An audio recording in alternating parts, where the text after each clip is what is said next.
서로 간에 사랑합니다. 이 우애가 나쁜 게 아니에요. 다 좋은데 다만 이제 성향이 다를 뿐이죠.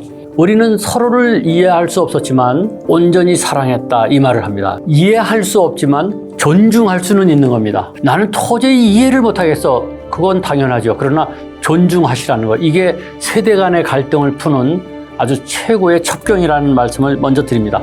참갑이나 주소 이 6글자를 마음속에 꼭 담아두시면 됩니다. 예, 안녕하세요. 조관일입니다. 저는 직업이 책 쓰고 강의하고 그리고 요즘은 유튜버로서 활동을 하고 있습니다. 예, 이번에 50의 말 품격 수업이라는 이 책을 내서 여러분하고 소통하기 위해서 이 자리에 앉았습니다.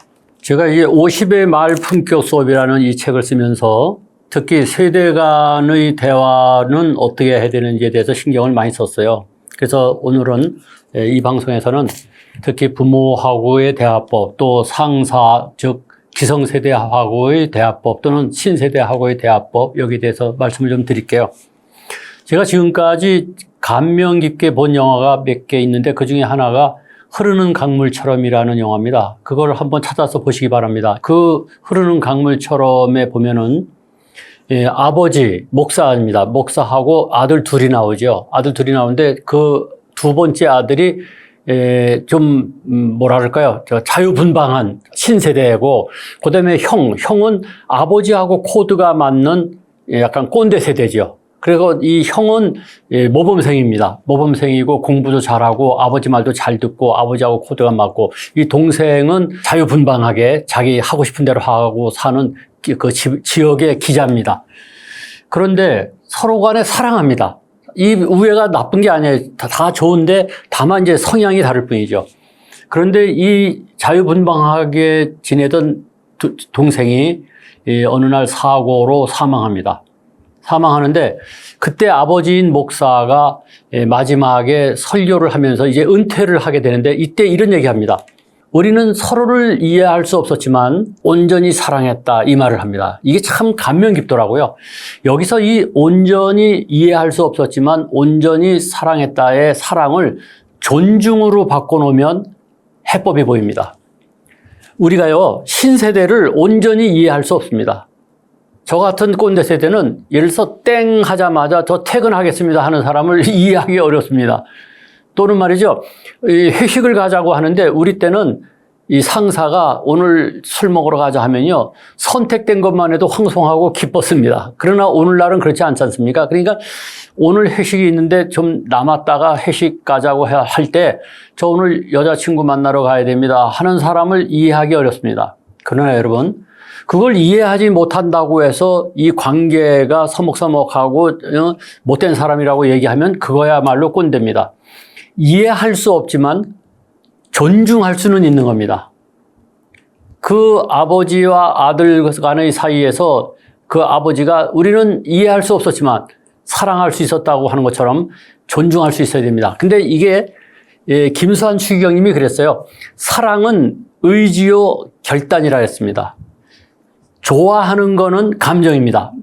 나는 그 사람이 참 좋아. 이거 감정이에요. 근데 나는 그 사람을 사랑해. 이것은 결단입니다. 내가 사랑하기로 의지로서 결단하는 거죠. 마찬가지로 존중이라고 하는 것도 내가 그 사람을 존중해 주기로 결단하는 겁니다. 예컨대 토요일 날, 일요일 날 집에 있을 때에 사무실에서 급해서 카톡으로 문자 연락을 했는데도 열어보지 않는 신세대 직원이 있을 때 우리 꼰대 세대는 그걸 이해할 수 없어요. 그러나 근무 시간 외에는 문자도 열어보지 않는다는 그 입장을 존중해 줘야 됩니다.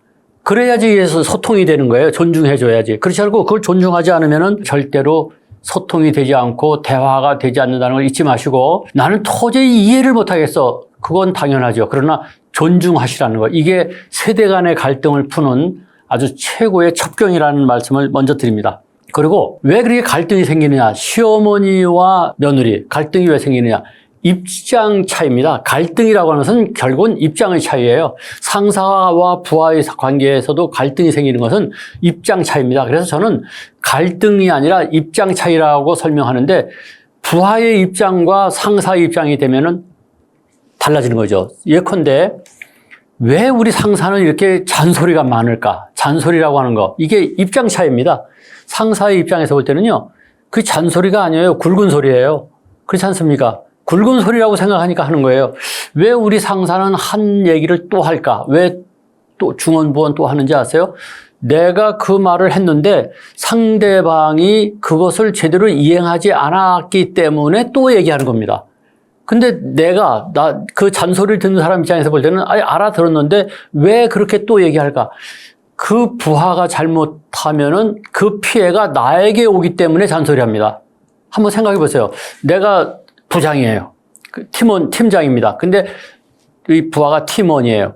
근데 그 팀원이 일을 잘못했을 때 그 사람한테서만 책임이 지어지면서 완전히 해결된다면 팀장이 왜 잔소리를 하겠습니까?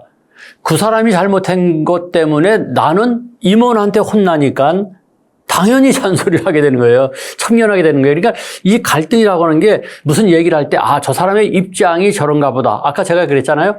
그 부하의 신세대의 입장을 이해는 못하지만 존중해 주라 그랬죠.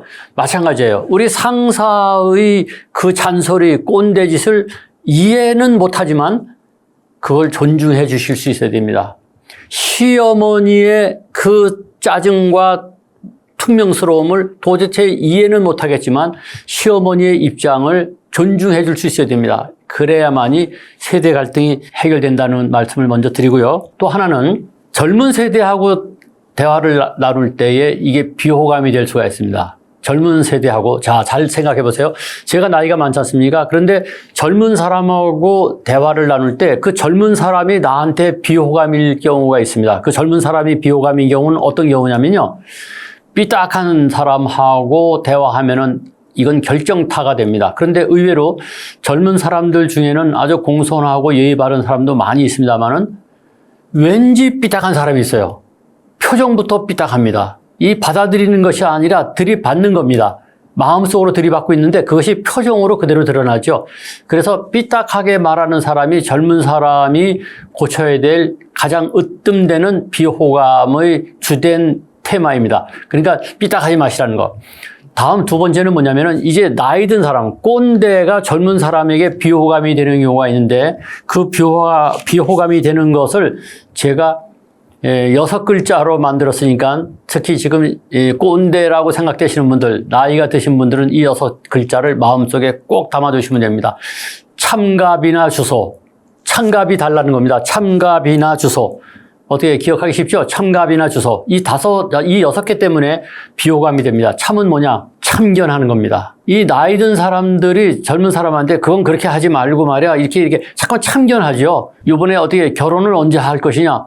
그 결혼을 언제 할 것인지 알아서 뭐 하시겠어요? 그 일종의 참견이죠. 오죽하면은 젊은 사람들이 추석 때 집에 갈 때 또는 설날에 명절에 집에 갈 때 제일 듣기 싫은 것이 너 요즘 어디 결혼 준비하고 있느냐? 이게 제일 기분 나쁘다는 거죠. 참견하는 것 가장 싫습니다. 더구나 가족이 참견하는 건 그렇다 치더라도 우리가 직장에서 상사와 부하 직원하고 있을 때 상사가 쓸데없이 말이죠. 요즘은 뭐 집에 가서 뭐 하고 있어.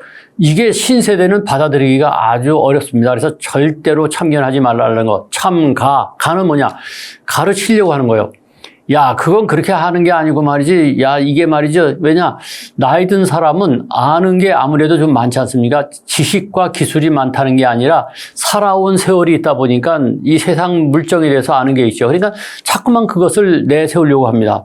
우리가 바둑이나 장기를 더 봐서 알지만 옆에서 보면 보이잖아요. 이 보이는 것을 젊은 사람은 나이 든 사람한테 가르치려고 못하죠. 그러나 나이 든 사람은 자꾸만 그것을 가르치려고 합니다. 그러니까 비호감이 되죠. 비는 뭐냐? 비난하는 겁니다. 대개 나이 든 사람이 젊은 사람에게 특히 상사가 부하 직원에게 가르치려고 할 때는 좋은 뜻에서 가르치는 게 아니라 이 사람아 그건 그렇게 했으니까 안 되는 거야 이렇게 비난하기 위해서 가르치려고 하는 경우가 많죠. 이거 비호감입니다. 나는 뭐냐? 나 때는 말이야. 이렇게 얘기하는 거. 이거 비호감이죠. 라떼 화법이라고 하죠. 그래서 절대 나 때는 말이야. 이 얘기 하지 말라는 거.